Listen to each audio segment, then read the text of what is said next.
Good evening and salutations, my Days of Our Lives fans. So, here's the thing. This episode was a mixed bag. Okay? It was mostly disappointing, I'm gonna be honest. The only thing that was actually interesting was the whole Clyde stuff. Um, Mixed in with like fluff and whatever. So, what I'm gonna do is I'm gonna do this review a little bit different. I'm gonna talk about the stuff that I want to happen and say. I'm just going to give my general thoughts about what's been going on for the past couple of days. Um, I have an idea of how to do more of these type of reviews. I want to do them daily, but the thing is, and I'm just going to sit there and say it, whenever you put out more than two videos, the algorithm tends to F you over, just to put it mildly. So, alright, so here's the thing. The stuff with Tate, Holly, and Aaron, eh, eh. I mean, I guess you can sit there and say, oh, that'd be nice. Is that, they want to really sit there and help out help out Aaron and, get his mind off of him worrying about his mom or just about his brother and sister and apparently finding out that his mom is alive, but like they don't know what the condition is and everything like that. So at first they want to sit there and invite him to ice skate. But he doesn't want to do that. So then, he's like, I got to sit there and do some Christmas shopping for like Felicity. And so Holly helps out with that and gives him some ideas and stuff and just kind of takes his mind off of his ish for a little bit. Now, Holly wanted to do something nice because, the whole debacle with Sophia and everything like that. And she's like, let me try to do something nice. It's not much, but whatever. Now, in the beginning, I really didn't care about them doing homework and whatever stuff that they were talking about that I couldn't remember. Um, and with Steve and Kayla, this was another fluff piece. They just talk about their traditions and what they do for the holidays and buying Christmas trees and gifts and stuff, and it didn't really go anywhere. I mean, Steve was kind of worried and on edge about what's going on with Chad and the gang and everything like that, and wishing he could have did more. And okay, sure. Um, Now here's my thing with this cat situation. I watched it yesterday, or I think a couple of days before.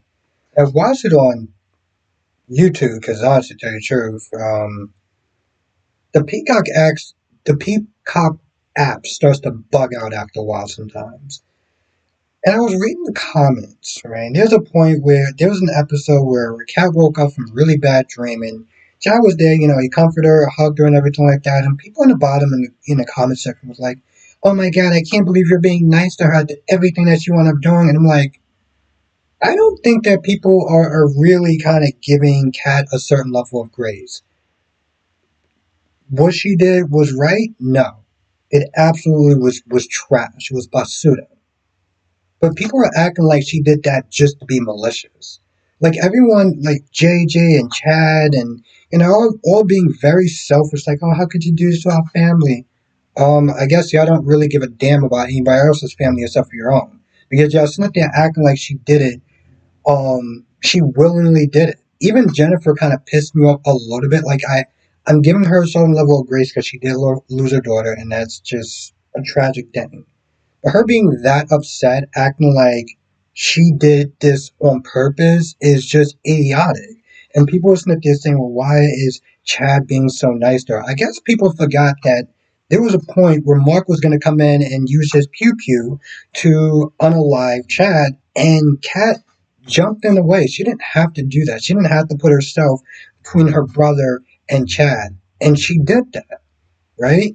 So like Chad, his pissy attitude, and at some point JJ was being upset that Mom Deuce came in and put two holes in Clyde, like she had something to do with that. I'm like, JJ, you and your angry short man syndrome need to calm the f down. Like you really really do. Um,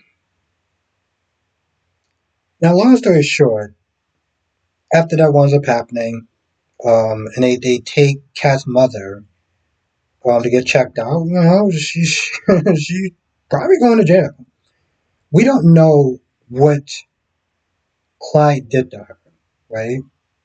Because people seem to saying brainwash and whatever. I mean, she came in there. She was like, "Oh well, you know, Clyde lied to me. He said he was my friend," and I'm like, there has to be more to this than just him lying to her. Like did he threaten her in any way? I don't know if we're ever going to get answers about that. They seem like they just kind of shipped her off to jail, and so we may know, we may never know. Who knows at this point? Um, but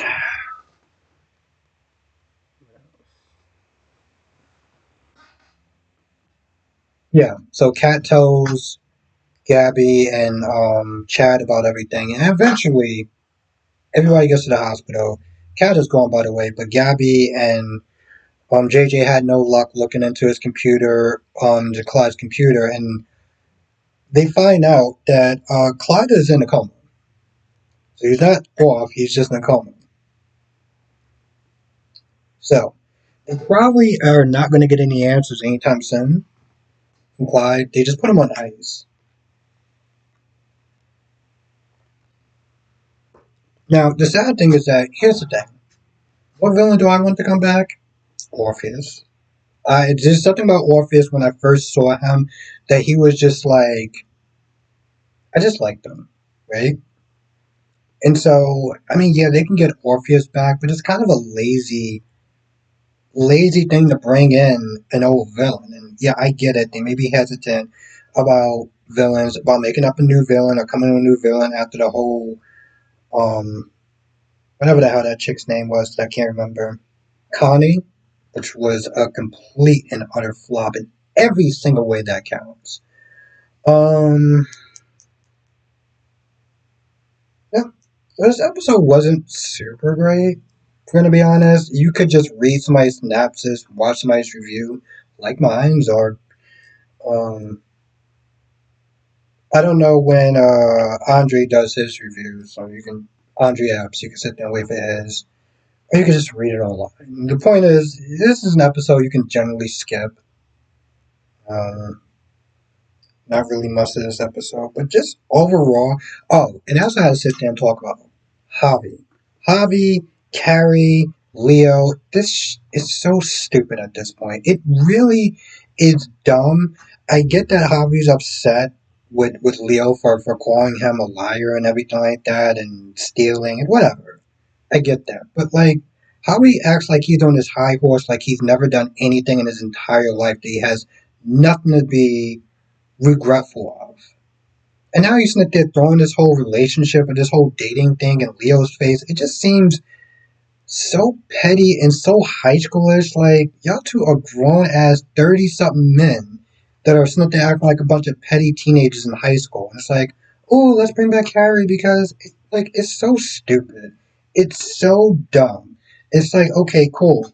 You got representation, you got the LGBT in there, and that's cool. But like, you give them like the stupidest story, and then try to present it to us and be like, is anybody actually caring about this shit? Because it's not like I don't like Leo. Javi was cool in the beginning. Now he's just being kind of annoying. And Carrie, I don't really care. And this is what they're doing. And between this, the body and soul stuff that a lot of people aren't liking, except for me, they just in kind of a tailspin, right? You know it's bad when you got Bold and the Beautiful and it's being talked about more. That is like, oh, whoa, this is actually crazy. I'm kind of liking this in a sense. You know Bold and the Beautiful's reputation if you watched Bold and the Beautiful before. I couldn't even sit there and tell people right now to watch Days of Our Lives. I really couldn't. Um, and just the whole Julie and um Doug the third thing. Doug is kind of a monster, if we're going to be honest. You watch this woman cry and sob over this necklace that meant so much to her, and all you can sit there and say is, Julie, I'll be there for you. I'm always gonna be there for you. But also, Julie, I'm like, you don't even know what this man went to jail for. Okay? He could have been a damn Campbellist. Like, you have no idea. You just allowed this person into your house because he says his name is Doug the third, and that that's his grandson, and that's his grandfather with no DNA test. Come on, bro. I know you're grieving, but like, really? And then you got Lucas and Sierra's like, oh, okay, that's cool. And I'm wondering if Lonnie and Eli are going at this point. I know some people just like to see their favorites just because, like, just breathing and talking and being there, but it's like every time they come in town, it's like they're like farts in the wind at this point. You know? I have no connection to Hope, so I can take her or leave her. I don't know what the hell they're doing with Bo. It's like, oh, he squeezed her hand, but it was just a forceful one. Like, okay, I guess when y'all got y'all shit figured out with the actor that plays Bo, bring him back. I guess I don't know. Some of the stuff I'm looking forward to. If you saw the long previews, if you didn't, I'm not going to sit there and say. If you saw the long previews, there's things that I'm looking forward to. Then I can sit there and be like, okay, now you guys can sit there. Now you people can sit there and watch days because this is about to be good. It just feels like right now they're kind of in a holding pattern. Like them talking about Seth Burns, it's like, come on, seriously. So I'm looking forward to this holding pattern being off. Anyway, that's pretty much all I got. I feel like I did a review on like the worst. I don't want to sit there and say the worst episode, but just well, to be honest, kind of a shitty episode. It was kind of a shitty episode. We're gonna be honest. But that's pretty much all I got. If I missed anything, write in the comment section below. And I'll see you in the next video.